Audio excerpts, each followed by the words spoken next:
নিজ দলের প্রতীকে নির্বাচন করা নিয়ে বিপাকে সম্ভাব্য বিএনপি জোটের মিত্ররা ভোটের মাঠে পড়তে হবে চ্যালেঞ্জের মুখে।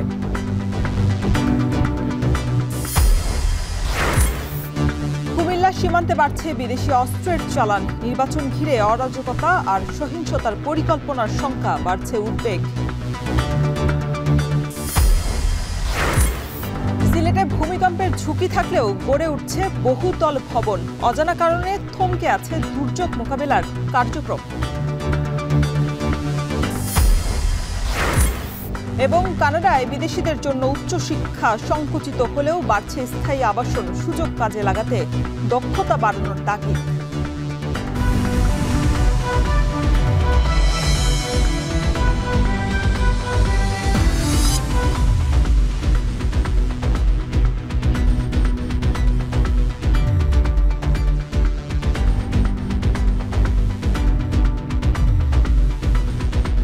স্বাগত এখন বাজারে, সঙ্গে আছি শরীফ রওশন। জোটভুক্ত হলেও নিজ দলের প্রতীকে নির্বাচন করতে হবে, আইনের এমন সংশোধনীতে বেশ বিপাকেই পড়েছেন সম্ভাব্য বিএনপি জোটের মিত্র কিংবা ছোট দলের মনোনয়ন প্রত্যাশীরা।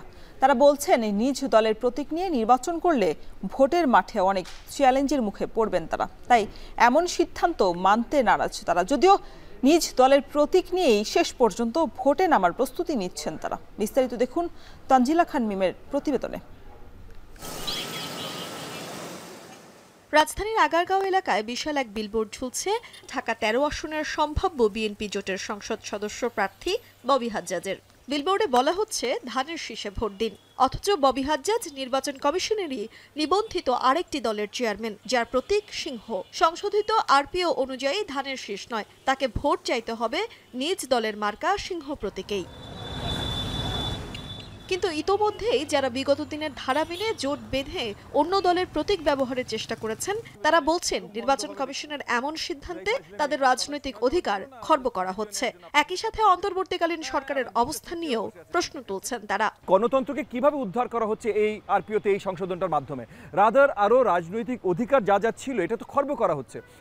এর আগে কি ছিল? জোটে থাকলে আপনি জোটের মার্কাও নিতে পারেন, নিজের মার্কাও নিতে পারেন। কেউ যদি নিজের মার্কা নিতে চায় কেউ থামাচ্ছে না তাকে, কিন্তু জোটের মার্কা নিতে হলে সেই স্বাধীনতাটাও তার ছিল। এখন কি করলেন? এই স্বাধীনতাটা খর্ব করে দিলেন। যেহেতু আসলে নির্বাচনী জোট করা হয় কৌশলগত কারণে নির্বাচনে জেতার জন্য, তো 10টা দল মিলে যদি জোট করে আর 10টা দলের 10টা প্রতীকে নির্বাচন করা হয়, তো এক ধরনের হজাবরল অবস্থা তৈরি হয়, মানে ক্যাম্পেইন করাটা আসলে ঝামেলা হয়ে যায়। সম্প্রতি নির্বাচনের প্রধান আইন আরপিওর সংশোধন করে অধ্যাদেশ জারি করেছে সরকার। সংশোধিত এই আইনের 20 ধারায় মৌলিক পরিবর্তন এনে বলা হয়েছে, নিবন্ধিত কয়েকটি দল মিলে জোট করলেও জোট মনোনীত প্রার্থীকে প্রতিদ্বন্দ্বিতা করতে হবে নিজ দলের প্রতীকেই। এতে বেশ বিপাকেই পড়েছেন নতুন নিবন্ধিত কিংবা ছোট ছোট দলের মনোনয়ন প্রত্যাশীরা। আমরা প্রথম থেকে প্রিপারেশন নিচ্ছি একভাবে, আরপিও একভাবে আছে, হঠাৎ করে আপনি আরপিও চেঞ্জ করে নিয়ে আসলেন। এখন মানে আর 2 মাস বাকি, 3 মাস বাকি নির্বাচনে, এখন পুরোপুরি নতুন আঙ্গিকে সবার তৈরি হতে হবে। সো এইটা কয়েকজনকে লাভ দেবার জন্যই করা হয়েছে বলে আমরা বিশ্বাস করি, এবং অত্যন্ত নেতিবাচক একটা মুভ করেছে সরকারের পক্ষ থেকে, এটা আমরা বিশ্বাস করি। আমরা দলগুলোর সাথে এটি নিয়ে বসি নাই, সরকার সিদ্ধান্ত নিয়েছে, সেই সিদ্ধান্তে মোতাবেক আমরা কাজ করব। তবে আমার কাছে যেটি মনে হয় যে যেহেতু গণ অভ্যুত্থানের পরে এই নির্বাচন কমিশন গঠিত হয়েছে, তারা যদি এই আরপিও সংশোধন নিয়ে দলগুলোর সাথে বসতো, আলাদাভাবে কথা বলতো, সেটি ভালো হতো। সংশ্লিষ্টরা বলছেন আইন যেহেতু সংশোধন হয়ে গেছে, তাই তেমন কিছুই করার নেই প্রতীক ইস্যুতে। এজন্য অনেকটা বাধ্য হয়েই নিজ দলের প্রতীক নিয়ে ভোটের মাঠে নামতে হচ্ছে সম্ভাব্য জোটভুক্ত দলগুলোকে, যদিও প্রতীক নিয়ে আইনি লড়াইও করতে চান তারা। যদি সরকার মত বদলায় বা কোনো মামলা হয়, এগেন আমরা জানি না, তারা অলমোস্ট সবাই নেগেটিভলি এফেক্টেড। সো এর মধ্যে কেউ যদি মামলা করে, তারপর সেটা কোর্টের প্রসিজিওর কি হবে কি না হবে, সো এখনো যে আমরা অ্যাবসলিউট সার্টেন এটা হবেই না তা জানি না। তো জোটের একটি প্রতীক যদি থাকে, সেক্ষেত্রে আসলে ওই জোট নির্বাচনে জেতার ক্ষেত্রে তারা সহজে কাজ করতে পারে সবাই মিলে। কিন্তু আলাদা আলাদা প্রতীক যদি থাকে, সেক্ষেত্রে আসলে কাজ করাটা কঠিন হয়ে যায়। সংশোধিত আরপিওর এমন বিধানের আপত্তি জানিয়েছিল বিএনপি এবং দলটির মিত্র দলগুলো, কিন্তু জামায়াত ও জাতীয় নাগরিক পার্টি সহ কয়েকটি দল এই সংশোধনের পক্ষে শক্ত অবস্থান নেয়। শেষ পর্যন্ত এই সংশোধন বহাল থাকায় তারা মনে করেন ভোটারদের কাছে এখন থেকে দলের পরিচয় আরও স্পষ্ট হবে। ধানের শীষ, দাঁড়িপাল্লা আর শাপলা কলি, অন্যান্য সকল দল যদি এই 3টা মার্কায় বিলীন হয়ে যায়, তাহলে আপার হাউসে তো এই 3টা দলের বাইরে অন্য কেউ থাকবে না। কিন্তু আমরা চাই যে আপার হাউস যেহেতু লোয়ার হাউসের মধ্যে বিশেষত সরকারি দল এবং প্রধান বিরোধী দলের একটা প্রতাপ বেশি থাকবে, ফলে আপার হাউসটা আরেকটু ডিস্ট্রিবিউটিভ হোক, ফলে সেটার জন্য কিন্তু আপনার এই নিজের মার্কা ইলেকশন করাটা খুব জরুরি। এই যে এখন যে সমস্যাটা, এটা আসলে বিএনপি এবং বিএনপির সাথে কিছু এক ব্যক্তি কেন্দ্রিক কিছু দলের সমস্যা, এটা অন্যান্য কারো সমস্যা না। বাংলাদেশের রাজনীতিতে জোটভিত্তিক নির্বাচন দীর্ঘদিনের ঐতিহ্য, কিন্তু প্রতীক ইস্যুতে আরপিও সংশোধনের ফলে ভোটের মাঠের সমীকরণ বদলে যাবে কিনা সেটি এখন দেখার বিষয়। তানজিলা খান মিম, এখন, ঢাকা। গণভোট ত্রয়োদশ জাতীয় সংসদ নির্বাচনের দিনই হতে হবে বলে মন্তব্য করেছেন বিএনপির মহাসচিব মির্জা ফখরুল ইসলাম আলমগীর। আর মির্জা আব্বাস বলেন, একটি দল ধর্ম নিয়ে ব্যবসা করছে, তারাই দেশের স্বাধীনতা নিয়ে ষড়যন্ত্র করছে। ঐতিহাসিক ৭ নভেম্বর জাতীয় বিপ্লব এবং সংহতি দিবস উপলক্ষে রাজধানীতে র্যালি সমাবেশে ঢল নামে বিএনপির নেতাকর্মীদের। এ সময় দলটির শীর্ষ নেতৃবৃন্দরা বলেন, ভোট বানচালের চেষ্টা করা হলে জনগণ কোনো মতেই মেনে নেবে না। রাজু আহমেদের প্রতিবেদন। ঐতিহাসিক ৭ নভেম্বর জাতীয় বিপ্লব ও সংহতি দিবস উপলক্ষে জনসমুদ্র রাজধানী। শুক্রবার বিকেলে বিএনপির কেন্দ্রীয় কার্যালয়ে নয়াপল্টন থেকে শুরু হওয়া র্যালিতে যোগ দেন বিপুল সংখ্যক নেতাকর্মী। গণতন্ত্র পুনরুদ্ধার ও জাতীয় ঐক্যের পক্ষে স্লোগানে স্লোগানে মুখরিত হয় রাজপথ। দেশকে পুনর্গঠিত করার জন্য আমরা মুক্তিযোদ্ধারা সবসময় মাঠে ছিলাম, এখনো মাঠে আছি এবং বাংলাদেশের স্বাধীনতা সার্বভৌমত্ব সুরক্ষার জন্য আমরা সবসময় কাজ করে দেব। জনগণের সাথে কাঁধে কাঁধ মিলিয়ে রাষ্ট্র উন্নয়নের ক্ষেত্রে আমরা ভূমিকা রাখতে চাই। এদেশের মানুষ ভোটের অধিকার, ভাতের অধিকার, ন্যায়সঙ্গত অধিকারগুলো ফিরে পাবে এবং এদেশের বেকার সমস্যার সমাধান হবে। র্যালি পূর্ব সমাবেশেও জাতীয় নির্বাচনের প্রস্তুতি নিতে কর্মীদের তাগিদ দেন দলের শীর্ষ নেতারা। জানান, ৭৫-এর ৭ নভেম্বরের মতোই বিএনপির হাত ধরেই গণতন্ত্র ও মানুষের মৌলিক অধিকার রক্ষা পাবে আগামীর বাংলাদেশে। তারেক রহমানের নেতৃত্বে আজকে গণতন্ত্র ফিরে আসবে এবং স্বাধীনতা রক্ষা পাবে। বাংলাদেশ জাতীয়তাবাদী দল বিএনপি সকল নেতৃবৃন্দ আপনারা ঐক্যবদ্ধভাবে একটি অবাধ সুষ্ঠু নির্বাচনের মাধ্যমে বাংলাদেশের জনগণের সরকার প্রতিষ্ঠা হবে। আজকে বাংলাদেশে আমরা বিএনপির নেতৃত্বে ইনশাআল্লাহ পুনরায় গণতন্ত্র ফিরিয়ে আনব। একটি দল ধর্মের নামে ব্যবসা করে গণতন্ত্র নিয়ে ষড়যন্ত্র করছে বলে অভিযোগ করেন মির্জা আব্বাস। বলেন, জাতির কাছে ক্ষমা চাওয়া উচিত তাদের। যারা ধর্মের ব্যবসা করে বেহেশতের টিকিট দেয়, তারা বলছে একটি বৃহৎ দল এই দেশের গণতন্ত্র নিয়ে ষড়যন্ত্র করছে। আমি তার জবাবে বলতে চাই, এই আপনারা যারা এই কথা বলছেন, আপনার দেশের স্বাধীনতা সার্বভৌমত্ব নিয়ে ষড়যন্ত্র করছেন। এই সমস্ত অপকর্ম বাদ দেন। বিগত দিনের ইতিহাস থেকে দেখে নিন, আপনার ক্ষমা চান, এখনো সময় আছে। এদিকে সমাবেশে অন্তর্বর্তী সরকার নির্বাচন বানচালের পরিস্থিতি সৃষ্টি করেছে বলে অভিযোগ করেছেন বিএনপির মহাসচিব। গণভোটের নামে নির্বাচন পেছানোর ষড়যন্ত্র চলছে বলেও অভিযোগ করেন তিনি। জানান, জাতীয় নির্বাচনের দিনেই হতে হবে গণভোট। আজকে দুর্ভাগ্য আমাদের, আজকে অন্তর্বর্তীকালীন সরকার যাকে আমরা সম্পূর্ণ সমর্থন দিয়েছি, তারা নিজেরাই আজকে একটা অবস্থা তৈরি করছে যাতে করে নির্বাচন ব্যাহত হয়। ওই রাজনৈতিক দলগুলো যে কয়েকটা এই গণভোটের চাপ দিচ্ছে, তারাও আজকে পরিষ্কার ভাবে বলতে চাই যে নির্বাচনকে বানচাল করবার ষড়যন্ত্র করছে। যে আমরা গণভোট মঞ্চেই সেই গণভোট নির্বাচনের দিনই হতে হবে। বিএনপি র্যালিতে একদিকে যেমন উচ্চারিত হয়েছে গণতন্ত্র পুনরুদ্ধার ও জাতীয় নির্বাচনের স্লোগান, তেমনি প্রদর্শিত হয়েছে দীর্ঘ ফ্যাসিবাদী শাসন আমলের নানা প্রেক্ষাপট। পল্টন, নাইটাঙ্গেল মোড়, মালিবাগ, মৌচাক, বাংলা মোটর হয়ে কারওয়ান বাজারের কদম ফোয়ারা পর্যন্ত চলে মিছিল। সেখানেই নেতাকর্মীদের ধন্যবাদ জানিয়ে র্যালির সমাপ্তি করেন মির্জা ফখরুল ইসলাম আলমগীর।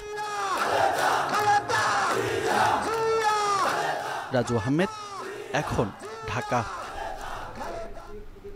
জাতীয় নির্বাচনের তফসিল ঘোষণা হলেও গণভোট করতে আইনি বাধা নেই বলে দাবি করেছেন জামায়াতের নায়েবে আমির ডক্টর আব্দুল্লাহ মোহাম্মদ তাহের।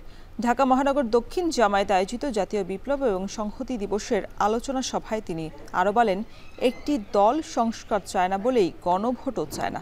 জাতীয় নির্বাচনের আগে গণভোট হলে ৮০% মানুষ সংস্কারের পক্ষেই ভোট দেবে বলেও মনে করেন তিনি। তিনি আরও বলেন, বর্তমান সময়ে বিএনপি বড় এবং জনপ্রিয় দল হলেও তা জিয়াউর রহমানের সময়ের মতো জনপ্রিয় কিনা তা নিয়ে রয়েছে প্রশ্ন। তফসিল ঘোষণা হইলেও জাতীয় নির্বাচনের গণভোট আলাদা জিনিস হইতে কথা আইনগত বাধা নাই।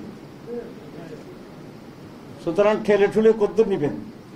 অনেকে বলছেন, আজকেও বলছেন গণভোট জাতীয় নির্বাচনের আগে মানি না। কেন মানেন না এটা আমরা জানি। ডাকসুর পরে আর কোন নির্বাচন আপনারা মানতে পারেন না। গণভোট যদি জাতীয় নির্বাচন আগে হয় তাহলে 80% লোক রিফর্মস সংস্কারের পক্ষে ভোট দিবে।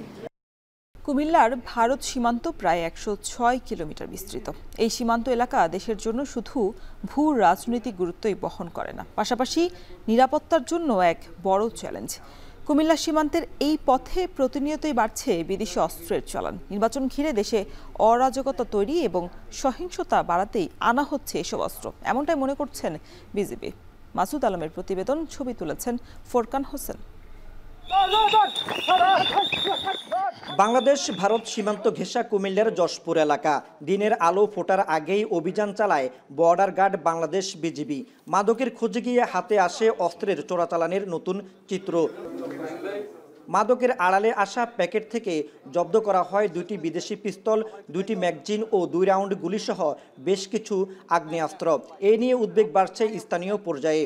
আমাদের এই ভূমির যোগাযোগটা সহজ বলে এবং আমাদের বিজেপি এবং অপোজিটে বিএসএফের এই বিষয়গুলো তদারকি অনেক কম বলে এবং আগ থেকে আমরা বিভিন্ন পণ্য অবৈধভাবে এই সীমান্ত দিয়ে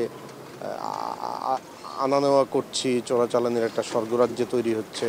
সামনে যেহেতু আমাদের জাতীয় নির্বাচন, এই সময়টাতে এরা সংঘবদ্ধ হচ্ছে।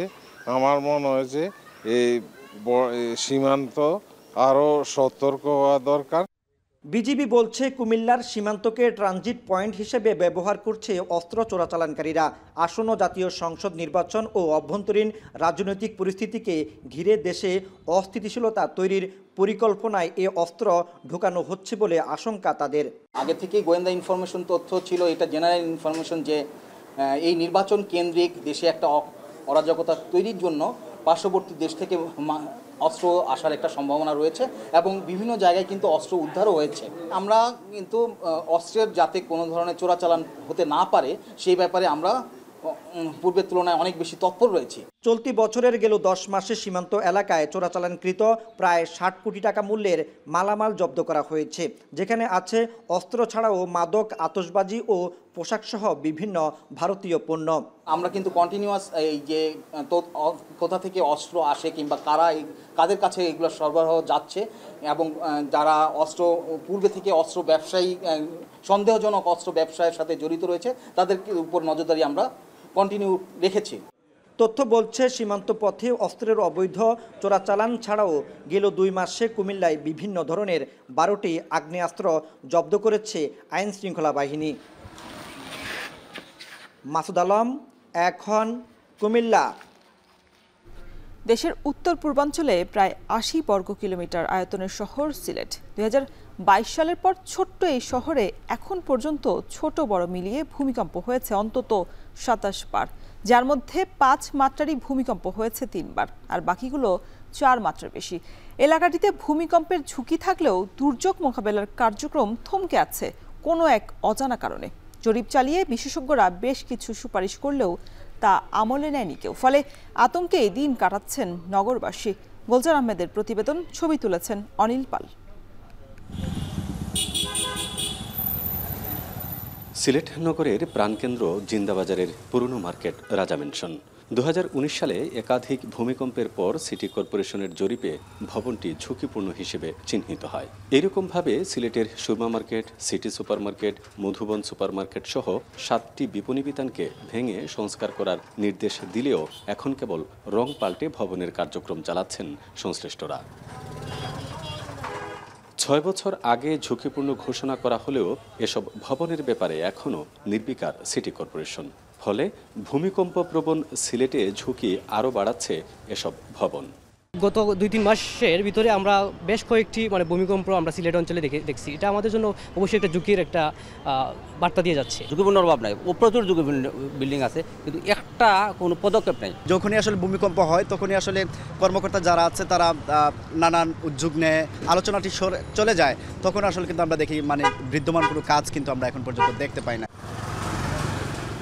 সিটি কর্পোরেশন বলছে নানা সীমাবদ্ধতায় এতদিন অভিযান চলমান রাখা সম্ভব হয়নি, তবে নতুন করে এসবের বিরুদ্ধে আবার ব্যবস্থা নেওয়ার আশ্বাস সিটি প্রকৌশলীর। সাফিসিয়েন্ট না, যে পদক্ষেপ নিয়েছে সাফিসিয়েন্ট না, সেটার জন্য আপনি যেটা বলছেন যথার্থই বলেছেন যে এটার জন্য আমাদের সিটি কর্পোরেশনের পক্ষ থেকে আমাদের একটা দ্রুত ব্যবস্থা নেওয়া দরকার। যে 22টা বিল্ডিং আছে আমরা এটা আবার পুনরায় এই ব্যাপারে আমরা উদ্যোগ গ্রহণ করব। প্রাকৃতিক দুর্যোগ ঝুঁকিতে থাকা সিলেটে যেখানে সর্বোচ্চ সতর্ক থাকার কথা, ঠিক আছে তার উল্টো চিত্র। বিশেষজ্ঞরা বলছেন ভূপ্রকৃতিগতভাবে দেশে ঝুঁকিপ্রবণ এলাকার তালিকায় সিলেটের অবস্থান উপরের দিকে। ভূগর্ভস্থ ইন্ডিয়ান টেকনিক প্লেটের একটি ফাটল ডাউকি ফল্টের অবস্থান এই জনপদের খুব কাছাকাছি থাকায় সংখ্যাটা বেশি। তাই ভূমিকম্পের জন্য আলাদা সতর্কীকরণ কেন্দ্র গড়ে তোলার পরামর্শ তাদের। সিলেট এবং সিলেটের আশেপাশে বেশ কিছু ফল্ট সিস্টেম আছে। সিলেট ফল্ট আছে, শাহজিবাজার ফল্ট আছে, বাংলাদেশের আরও ভিতরে মধুপুর ফল্ট আছে। তো এই অনেকগুলো ফল্ট লাইন যেগুলো, সেগুলো কিন্তু ভূমিকম্প ঘটাতে পারে। অতি সত্বর এখানে একটা আর্থকুইক সেন্টার বসানো উচিত, যেখানে সারাক্ষণ মনিটর হবে যে, এবং ওটা নিয়ে অ্যানালাইসিস হবে, তারপরে ওটার কনক্লুশন আসবে। নানা সতর্কতার পরও উদাসীনতায় যেমন ঝুঁকি বাড়ছে, তেমনি কোনো নিয়মনীতির তোয়াক্কা না করেই গায়ের সাথে গা লাগিয়ে একের পর এক গড়ে উঠেছে বহুতল ভবন। ফায়ার সার্ভিস ও সিভিল ডিফেন্স বলছে লোকবল সংকট আর গড়ে ওঠা অপরিকল্পিত নগরায়নই সংকট মোকাবেলায় প্রধান বাধা। রাস্তা সরু, এটা প্রতিবন্ধকতার সৃষ্টি হবে।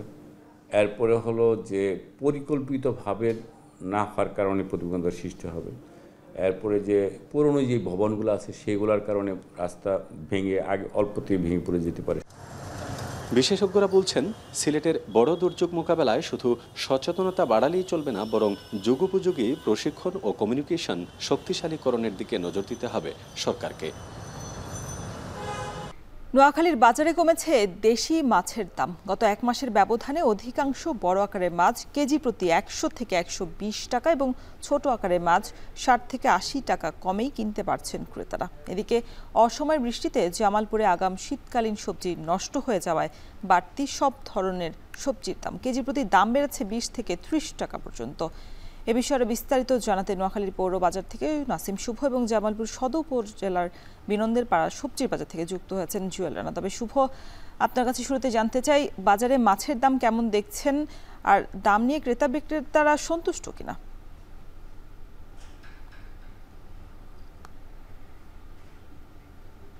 এই মৌসুমে এই অঞ্চলের যে পুকুর ডোবা খালগুলো রয়েছে সেগুলো সেচের মতন, যার কারণে আসলে বাজারগুলোতে মাছের সরবরাহ পর্যাপ্ত রয়েছে এবং সরবরাহ পর্যাপ্ত থেকে মাছের দামও বছরের অন্যান্য সময় থেকে তুলনামূলকভাবে অনেক কম দামে পাওয়া যাচ্ছে। আমি আজ সকাল থেকে নোয়াখালীর পৌর বাজারের বিভিন্ন মাছের আড়তে ঘুরে এসেছি, কথা বলেছি যারা ক্রেতা রয়েছেন এবং বিক্রেতা রয়েছেন তাদের সাথে।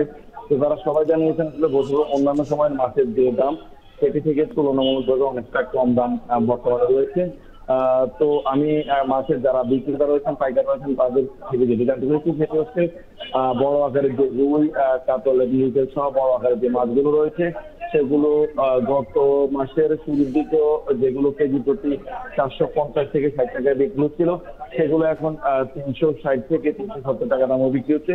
আবার ছোট আকারের যে মাছগুলো রয়েছে, বিশেষ করে আমি যদি বলি তেলাপিয়া মাছ, সেটি গত মাসের শুরুতে প্রায় 260 থেকে 70 টাকা দরে বিক্রি হচ্ছিল এবং সেটি কিন্তু এখন 190 থেকে শুরু করে 210 টাকা কেজি প্রতি বিক্রি হচ্ছে। এছাড়া অন্যান্য যেগুলো মাছগুলো রয়েছে সেগুলোতেও সবগুলোতে কিন্তু দাম তুলনামূলকভাবে বছরের অন্যান্য সময় থেকে কিছুটা কমেছে। তো এতে করে ক্রেতা যারা রয়েছে তারা কিন্তু অনেকটাই সন্তুষ্ট হয়েছে। তারা বলছে বছরের অধিকাংশ সময় মাছ এবং মাংস এই দুটি জিনিসের দাম অনেকটা তাদের ক্রয় ক্ষমতার বাইরে থাকে, এখন সেটি অনেকটাই তাদের সাধ্যের মধ্যে রয়েছে, যার কারণে তারা তাদের প্রয়োজনীয় যে পরিমাণ সেগুলো কিনতে পারছে। এদিকে নোয়াখালীর বাজারে আজ আমরা যেটি দেখেছি সেটা হচ্ছে সামুদ্রিক যে সকল মাছ রয়েছে সেগুলোর দাম কিন্তু কিছুটা চড়া রয়েছে। আমি যদি বলি ইলিশ মাছের দাম কিন্তু এখানে আজকের বাজারে 600 টাকা, একদম ছোট আকারের যে মাছগুলো রয়েছে সেগুলো আর 600 টাকা থেকে শুরু করে কেজি প্রতি প্রায় 3000 টাকা পর্যন্ত আকার ভেদে মাছের দাম রয়েছে। তবে সেটিও কিন্তু অন্যান্য সময় থেকে তুলনামূলকভাবে কম, তবে বর্তমান সময় সাপেক্ষে সেটি আসলে বেশি বলে মনে করছেন ক্রেতারা। তো ক্রেতা যারা রয়েছেন তারা বলছেন মাছের বাজারের বর্তমান যে দাম, এই ধরনের এইরকম যদি তাদের ক্রয় ক্ষমতার মধ্যে থাকে তাহলে তারা স্বাচ্ছন্দ্যে আসলে তাদের পরিবারের জন্য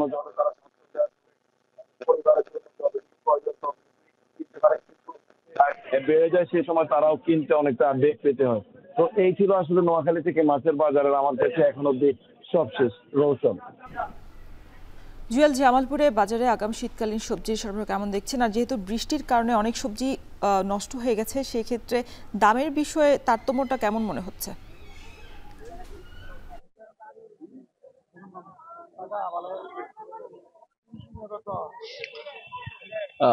রৌশন, জামালপুরে অসময়ের বৃষ্টির কারণে জামালপুরের 7টি উপজেলার বিস্তীর্ণ চরাঞ্চলে ব্যাপক সবজি নষ্ট হয়ে গিয়েছে। এতে করে বাজারে একটি প্রভাব পড়েছে। আমরা বাজারে দেখেছি সবজির গত 1 থেকে 2 সপ্তাহ আগেও যে ধরনের সবজি সরবরাহ পেয়েছিল সেটি কিছুটা কমে এসেছে, তবে এতে করে বাজারেও একটি দামের প্রভাব পড়েছে। অর্থাৎ বলা চলে গত 1 থেকে 2 সপ্তাহ প্রতি ধরেন আগাম শীতকালীন সবজির দাম 20 থেকে 30 টাকা কম ছিল, সেটি বেড়ে কিন্তু এখন 20 থেকে 30 টাকা বেড়ে প্রতি কেজি সবজি কিন্তু বিক্রি হচ্ছে 50 থেকে 60 টাকার মধ্যে। অর্থাৎ আজকে আমি যে হাটটিতে রয়েছি, হাটে সকাল থেকে আমরা দেখেছি কৃষকরা যে সবজি নিয়েছে, টাটকা সবজি, সেই সবজির দাম কিন্তু 20 থেকে 30 টাকা প্রতি কেজিতে বেড়ে গেছে। অর্থাৎ এতে করে সাধারণ যে ক্রেতা রয়েছে তাদেরকে একটু ক্রয় ক্ষমতার বাইরেই কিন্তু চলে যাচ্ছে রসুন। অর্থাৎ আজকে এই হাটে কাঁচা সবজির কথা বলি তাহলে শসা বিক্রি হচ্ছে 55 থেকে 60 টাকা, ফুলকপি বিক্রি হচ্ছে 60 থেকে 65, 70 টাকাও আমরা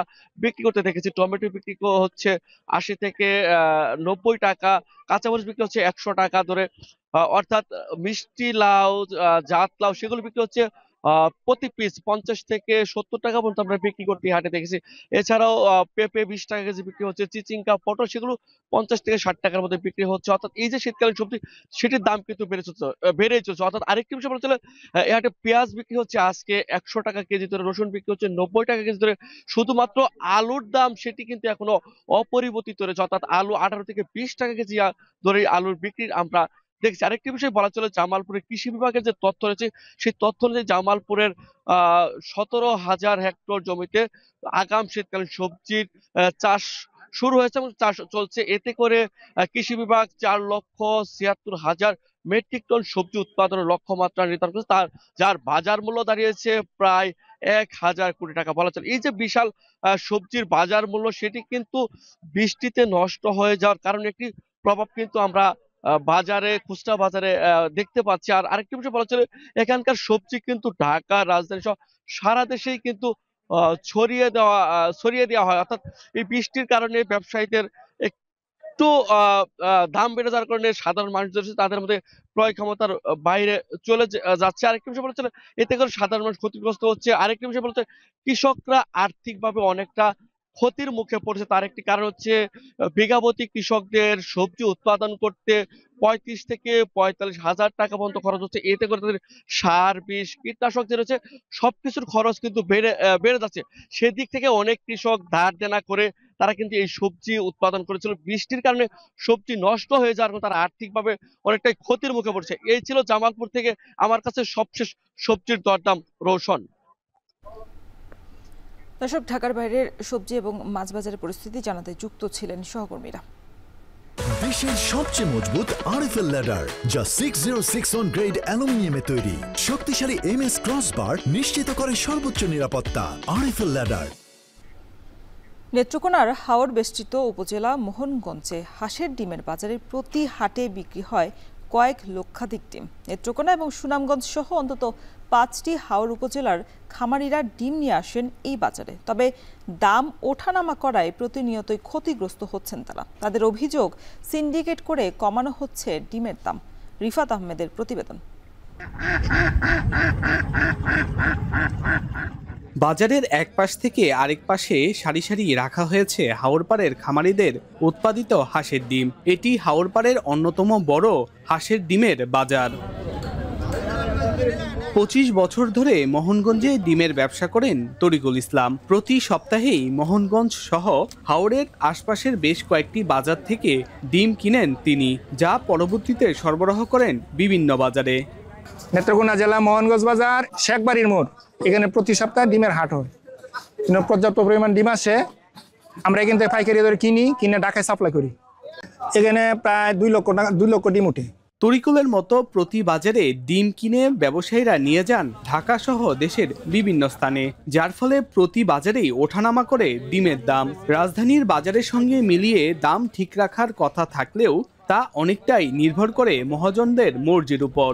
ওঠানামা এটা ঢাকার সাথে বেঁচে কেনা, ঢাকা অনেক সময় উঠে বাজার, আমরা ওইখানে বাজার বাড়াই। ঢাকা কম থাকলে আমরাও কমে কিনি আর কি। হাওরপাড়ের উন্মুক্ত হাঁসের খামারে উৎপাদিত ডিমের বড় একটি অংশ আসে এ বাজারে। গত বছর যেখানে এই সময় 100 হাঁসের ডিম এ বাজারে বিক্রি হয়েছে 1700 থেকে 1800 টাকা পর্যন্ত, এবছর তা নেমে দাঁড়িয়েছে 1200 থেকে 1300 টাকায়। নির্মতন 2 লাখ টাকা বিক্রি হবার কথা আছে না, অনেক 1 লাখ টাকা হয় না, অনেক আশারে খাওয়া কি এভাবে যদি আজ যদি দিয়েছি আমরা ডিম, আমরা দান বাঁচত না, কামলাটিও আমরা দিতে পারতাম না। ডিমের বাজার দর একটু কমের দিকে, যদি বেশি হতো তাহলে আমরা লাভবান হইতাম একটু বেশি। খামারিরা যেন ন্যায্য দামে ডিম বিক্রি করতে পারে সেই জন্য নিয়মিতই বাজার মনিটরিং করা হচ্ছে বলে জানালেন জেলা অতিরিক্ত প্রাণী সম্পদ কর্মকর্তা। মোহনগঞ্জে তো 2টি বড় বাজার রয়েছে ডিমের, সেখানে উপজেলা প্রাণী সম্পদ কর্মকর্তা নিয়মিত বাজার মনিটরিং করে থাকেন। যেহেতু নিয়মিত মনিটরিং হচ্ছে, তো সুতরাং কৃষকরা ন্যায্য মূল্য পাওয়ারই কথা। খামারিরা যাতে ন্যায্য মূল্যের ডিম বিক্রি করতে পারেন সেজন্য উনি বাজার পরিদর্শন করেন। জেলার হাওর বিস্তৃত 6টি উপজেলায় বাণিজ্যিক হাঁসের খামার রয়েছে 1026টি, যেখানে প্রতি মাসে হাঁস ও মুরগি মিলিয়ে ডিমের উৎপাদন হয় প্রায় 35 লাখ। রিফাত আহমেদ রাসেল, এখন নেত্রকোনা।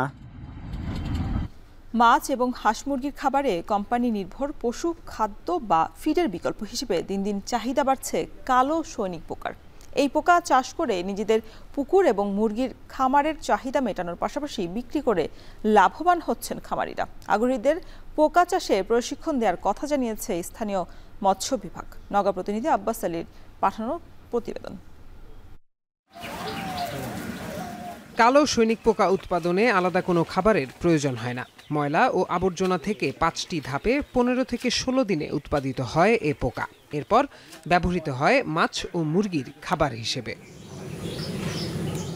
জেলার রানীনগর উপজেলার লোহাচূড়া গ্রামের প্রতিবন্ধী উদ্যোক্তা নাহিদ আক্তার নয়ন 1.5 বছর আগে স্থানীয় একটি বেসরকারি সংস্থায় প্রশিক্ষণের সময় কালো সৈনিক পোকার বিষয়ে ধারণা পান। এরপর উপকরণ নিয়ে শুরু করেন পোকা উৎপাদন। প্রতি কেজি কালো সৈনিক পোকা উৎপাদনে তার খরচ হয় 15 টাকা, যা বিক্রি করেন 60 টাকা দরে। নিজের পুকুরে মাছ চাষে চাহিদা মিটিয়ে মাসে 10,000 টাকার পোকা বিক্রি করেন তিনি।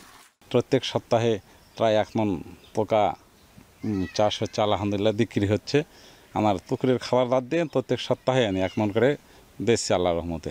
খাবার দিতে হয়, পানি দিতে হয়, আমি পানি দেই। আরও অন্যান্য কাজ আছে, আমি আমার হাজবেন্ডের সাথে করি। তার মতো জেলা সদর, রানীনগর ও আত্রাই উপজেলায় 10 জন উদ্যোক্তা মাসে অন্তত 500 কেজি কালো সৈনিক পোকা উৎপাদন করছেন। এতে যেমন নিজেদের মাছ ও মুরগির খাবারে প্রোটিনের চাহিদা মিটছে, তেমনি বিক্রি করে হচ্ছে বাড়তি আয়। খামারগুলো দেখতে ও পরামর্শ নিতে প্রতিনিয়ত আসছেন অনেকে। খাওয়ানোর পরে এটা ভালো আমাদের একটা বেনিফিট আসছে, অর্থাৎ রেডি ফিড আমরা কম খাওয়াই আর এই লার্ভাটা অত্যন্ত বেশি খাওয়াই। ফলশ্রুতিতে আমাদের কস্টটা অনেক কমে গেছে। খাদ্যের প্রয়োজন পড়ছে না এই কালো সৈনিক পোকা ব্যবহার করার কারণে। এটা খাদ্যের যে টাকা সেটা বাঁচে যাচ্ছে। ভাইয়ের কাছ থেকে শোনার পরে আমি নিজে এটা করতে চাচ্ছি আর কি, সেক্ষেত্রে আমি এটা জানা এবং পরামর্শ নেওয়ার জন্য আসছিলাম। ফিট যে দাম, তার চাইতে যদি এই পোকা অল্প দামে পাওয়া যায় তাহলে তো খুবই ভালো। ময়লা ও আবর্জনা থেকে কালো সৈনিক পোকা উৎপাদন হওয়ায় পরিবেশ থাকে দূষণমুক্ত। বেসরকারি সংস্থার পাশাপাশি সরকারিভাবেও আগ্রহীদের এ পোকা চাষে প্রশিক্ষণ দেওয়া হচ্ছে, যা থেকে কর্মসংস্থান তৈরি হবে বলে জানায় স্থানীয় মৎস্য বিভাগ। এখানে যদি আমরা প্রোটিনের যে খরচটা, এখানে যদি আমরা সম্পূরক একটা সোর্স হিসাবে যে এই কালো সৈনিক পোকা ব্যবহার করতে পারি এই আমিষের উৎস হিসেবে, তাহলে আমার মনে হয় এখান থেকে অনেক চাষের খরচটা কমে যাবে এবং চাষি লাভবান হবে। যুব সম্প্রদায় কিন্তু একটা আয়ের উৎস হিসাবে এটিকে বেছে নিতে পারবে। সৈনিক পোকার উৎপাদন বাড়ানো গেলে কোম্পানি নির্ভর পশুখাদ্য বা ফিডের চাহিদা কমবে, যার ফলে লাভবান হবেন খামারিরা। এখন নওগাঁ। আন্তর্জাতিক আগামী 3 বছরে 11 লাখের বেশি মানুষকে পার্মানেন্ট রেসিডেন্সি বা পিআর দেওয়ার লক্ষ্যমাত্রা নির্ধারণ করেছে কানাডা। অর্থনীতিতে অবদান রাখা দক্ষ এবং যোগ্য ব্যক্তিরাই এই সুযোগ পাবেন। তাছাড়া নতুন করে কাজের সুযোগ মিলবে প্রায় 7 লাখ মানুষের। বিশ্লেষকরা বলছেন দক্ষতা বাড়িয়ে সুযোগ কাজে লাগাতে হবে বাংলাদেশিদের। সৈয়দ ইফতেখারের প্রতিবেদন। সহসাই উন্মুক্ত হচ্ছে না কানাডায় উচ্চশিক্ষার পথ। গেল বছরের ঘোষণা অনুযায়ী এ বছরও নিম্নমুখী শিক্ষার্থী ভিসার হার, এমনকি আগামী 3 বছরও এ ধারা নিম্নমুখী রাখার পরিকল্পনা মার্ক কার্নি সরকারের। অভিবাসন বিভাগের তথ্য মতে 2026 সালে 1,55,000 এবং 2027 ও 28 সালে 1,50,000 করে শিক্ষার্থী আনা হবে কানাডায়। তবে এক্ষেত্রে গুরুত্ব পাবেন অনার্স, মাস্টার্স ও পিএইচডির শিক্ষার্থীরা। গেল বছর আবাসন সংকট আর চাকরির স্বল্পতার যে সমস্যা তা নিরসনে টানা হয় শিক্ষার্থীদের লাগাম। এতে অনেক শিক্ষা প্রতিষ্ঠান পড়ে লোকসানে। 2026-এ 1,55,000 এবং তার পরবর্তী বছরগুলোতে 1,50,000। টেম্পোরারি ফরেন ওয়ার্কারদের জন্য তারা নির্ধারিত করেছে 2,30,000, তার পরবর্তী বছরগুলোতে 2,20,000 করে। তার মানে সংখ্যাগুলো কিন্তু আগের চেয়ে বেশ কম। আসন্ন 3 বছর কানাডায় পার্মানেন্ট রেসিডেন্সি বা পিআর অর্থাৎ স্থায়ীভাবে বসবাসের সুযোগ পাবেন 11,40,000 মানুষ। এক্ষেত্রে প্রাধান্য দেওয়া হবে যারা কানাডায় বসবাস করছেন, কাজ করছেন, ট্যাক্স দিচ্ছেন তাদেরই। যারা কিনা হেলথ ওয়ার্কার এবং কনস্ট্রাকশন ওয়ার্কার এই দুটো ইন্ডাস্ট্রিতে যারা আছেন বা আসতে চাচ্ছেন, হয়তো তাদের জন্য একটি সুখবর, কারণ সরকার আগামী 5 বছরে তাদের জন্য একটি বিশাল বড় ফান্ডিং বরাদ্দ করেছে। তার মানে বোঝা যাচ্ছে সরকার এই দুটো সেক্টরকে আসলে খুব বেশি মাত্রায় প্রায়োরিটি দিতে যাচ্ছে। বর্তমানে কানাডায় বেকারত্বের হার 7% উপরে। যুক্তরাষ্ট্রের সঙ্গে শুল্ক সংকটে আটকে গেছে মার্ক কার্নি প্রশাসন, যা থেকে উত্তরণে বিনিয়োগ বাড়ানোই নজর অটোয়ার। বিশ্লেষকরা বলছেন অর্থনীতিকে শক্তিশালী না করলে অভিবাসন ব্যবস্থাও ভেঙে পড়বে। সৈয়দ ইফতেখার, এখন কানাডা। যুক্তরাষ্ট্র ছাড়া আর কারো কাছেই নেই নৌবহরে ফুজিয়ান নামে অত্যাধুনিক এই বিমানবাহী রণতরী যুক্ত করে বিশ্বকে ঠিক কী বার্তা দিতে চাইছে চীন? তাইওয়ান ইস্যুতে যুক্তরাষ্ট্রের চ্যালেঞ্জ মোকাবেলা নাকি পূর্ব এশিয়ার নিজেদের প্রভাব বিস্তারের ইঙ্গিত, তা নিয়ে চলছে এখন চুলচেরা বিশ্লেষণ। তবে এর মাধ্যমে বৈশ্বিক মঞ্চে বেইজিং যে নিজেদের সামরিক শক্তি অগ্রযাত্রার জানান দিতে চাইছে তা অনেকটা বলাই যাচ্ছে। তৌহিদুর রহমানের প্রতিবেদন।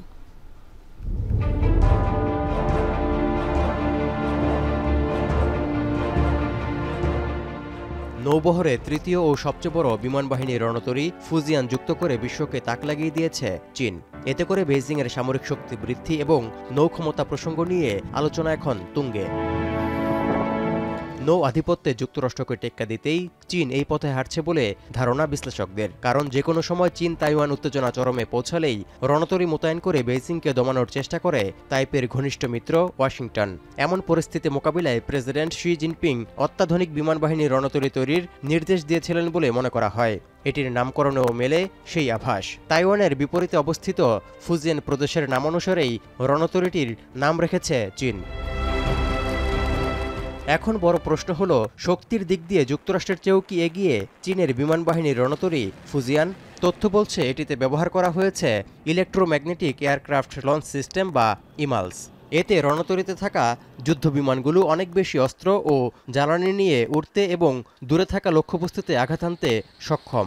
যুক্তরাষ্ট্রের সর্বাধুনিক ফোর্ড শ্রেণীর রণতরী ছাড়া আর কোনো দেশের রণতরীতে নেই ইমালস প্রযুক্তি।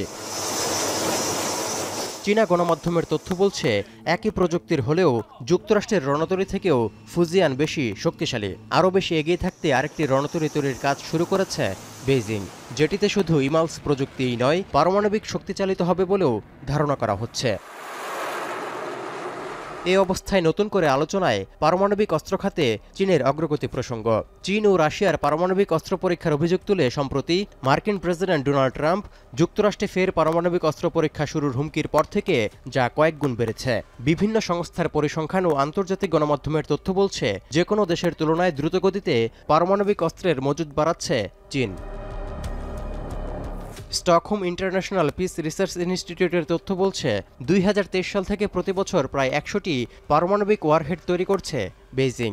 দক্ষিণ চীন সাগর, পূর্ব চীন সাগর এবং পিত সাগরের জলসীমা, জাপান, তাইওয়ান এবং ফিলিপিন্সের চারপাশে আধিপত্য বিস্তারের চ্যালেঞ্জ মোকাবিলায় বেইজিং উন্নত বিমান বাহিনীর রণতরীর পাশাপাশি পারমাণবিক অস্ত্র খাতে এগিয়ে যেতে চাইছে বলে মনে করছেন বিশ্লেষকরা।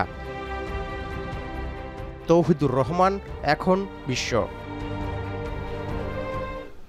যুক্তরাষ্ট্রে টানা সরকারি শাটডাউনে বিপর্যস্ত এভিয়েশন খাত। শুক্রবার একদিনেই 5000-এর বেশি ফ্লাইট বাতিল করেছে মার্কিন এভিয়েশন বিভাগ।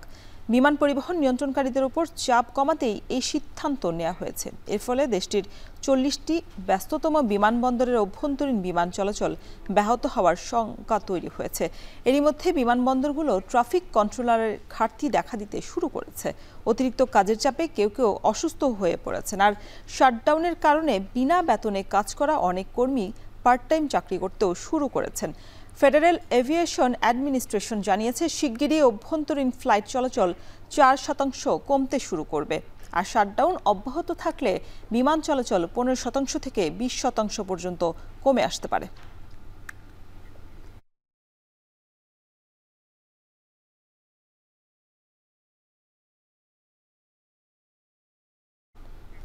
আশ্রয় পাওয়া তাঁবুর বেশিরভাগ অংশই ছেঁড়া, নেই সুপেয় পানি, পর্যাপ্ত খাবারেরও দেখা দিয়েছে।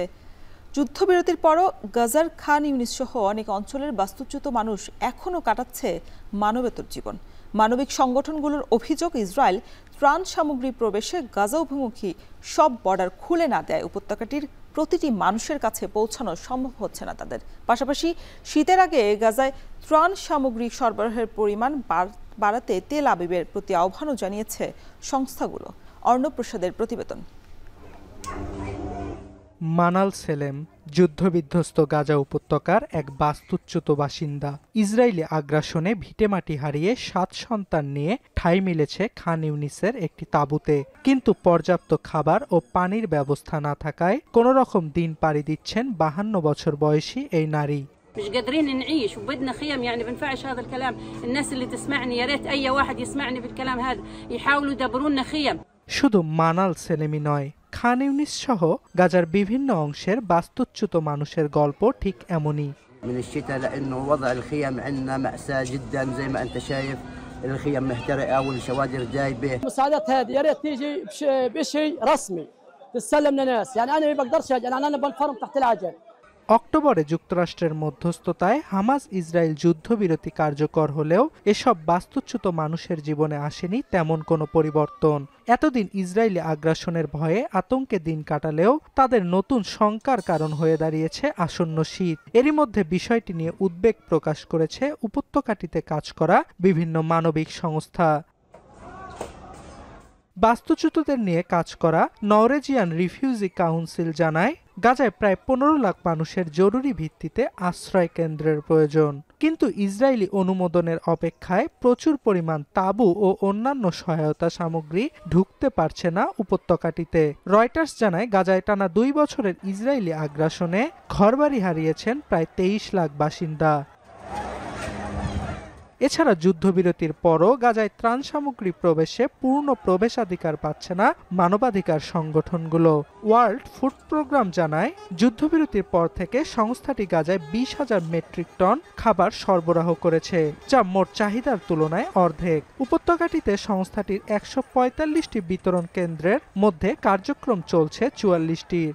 The winter months are coming, people are still suffering from hunger, and this is why we would like to have the access to the urgency of opening the northern border crossing points, because that will get us fast to the north of Gaza, where we know that the food needs are high. বর্তমানে গাজার দুটি অংশ দিয়ে ত্রাণ প্রবেশের অনুমতি পাচ্ছে WFP সহ অন্যান্য মানবিক সংস্থা। প্রতিশ্রুতি থাকলেও এখনো ত্রাণ সরবরাহের জন্য রাফা ক্রসিং খুলেনি ইসরায়েলি কর্তৃপক্ষ। তবে সব অভিযোগ উড়িয়ে দিয়ে ইসরায়েলের দাবি, যুদ্ধবিরতির শর্ত মোতাবেক গাজায় প্রতিদিন 600টি ত্রাণবাহী ট্রাক প্রবেশের অনুমতি দিচ্ছে তারা। তাদের দাবি, হামাস সদস্যরা বাসিন্দাদের কাছে পৌঁছানোর আগেই খাবার চুরি করছে। তবে এটি অস্বীকার করে ফিলিস্তিনের স্বাধীনতাকামী গোষ্ঠীটি বলছে, ইসরায়েলি বাধার মুখে দিনে মাত্র 145টি ট্রাক প্রবেশ করতে পারছে উপত্যকাটিতে। অর্ণব প্রসাদ, এখন বিশ্ব। এবার খেলা প্রসঙ্গ। অস্ট্রেলিয়ার সাবেক বিশ্বকাপ জয়ী অধিনায়ক স্টিভ ওয়ার চোখে বিরাট কোহলি সর্বকালের সেরা ওয়ানডে ব্যাটার। ক্রিকেটের সর্বকালের সেরা নিয়ে বিতর্ক সবসময় ছিল। ক্রিকেটে আবার 3টি সংস্করণ থাকায় এই বিতর্ক আরও বেশ বিস্তৃত। কে সেরা টেস্ট খেলোয়াড়, কে বা সেরা টি-20 ক্রিকেটার, আর কাকেই বা বলা হবে সেরা ওয়ানডে ব্যাটার? এই প্রশ্নের জবাব একমত হওয়া বেশ কঠিন। ফারহান ইহসানের প্রতিবেদন।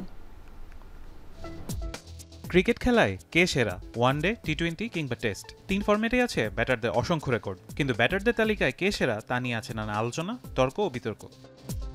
অস্ট্রেলিয়ার গোল্ড কোস্টের কারারা ওভালে ভারতের বিপক্ষে চতুর্থ টি-20 চলাকালে মাঠে উপস্থিত ছিলেন সাবেক বিশ্বকাপ জয়ী অস্ট্রেলিয়ান অধিনায়ক স্টিভ ওয়া। সেখানে সংবাদ মাধ্যমকে বলেন, বিরাট কোহলি ও রোহিত শর্মা দুজনেই সর্বকালের সেরা খেলোয়াড়। কোহলি সম্ভবত সর্বকালের সেরা ওয়ানডে খেলোয়াড়। ক্রিকেট প্রেমীরা সবসময় তার খেলা দেখতে চায়।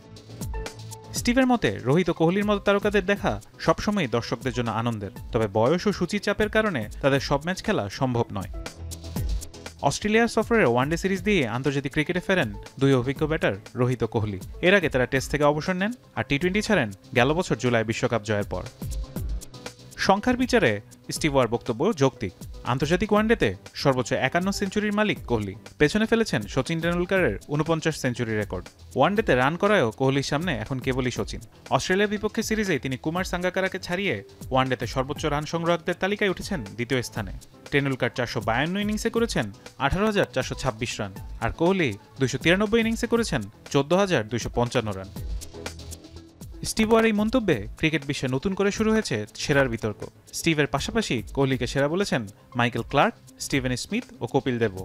কোহলির পক্ষে যেমন আছে অগণিত যুক্তি, তেমনি টেন্ডুলকার, এবি ডিভিলিয়ার্স কিংবা রোহিত শর্মার নামও উঠে আসছে আলোচনায়। ফারহান ইহসান, এখন। শেষ করছি এখন বাজার, তার আগে শিরোনামগুলো আরও একবার।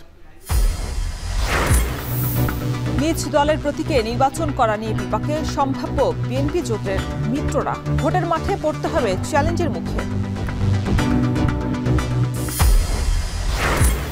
কুমিল্লার সীমান্তে বাড়ছে বিদেশি অস্ত্রের চালান। নির্বাচন ঘিরে অরাজকতা এবং সহিংসতার পরিকল্পনার শঙ্কা, বাড়ছে উদ্বেগ। সিলেটে ভূমিকম্পের ঝুঁকি থাকলেও গড়ে উঠছে বহুতল ভবন। অজানা কারণেই থমকে আছে দুর্যোগ মোকাবেলার কার্যক্রম। এবং কানাডায় বিদেশিদের জন্য উচ্চশিক্ষা সংকুচিত হলেও বাড়ছে স্থায়ী আবাসন। সুযোগ কাজে লাগাতে দক্ষতা বাড়ানোর তাগিদ।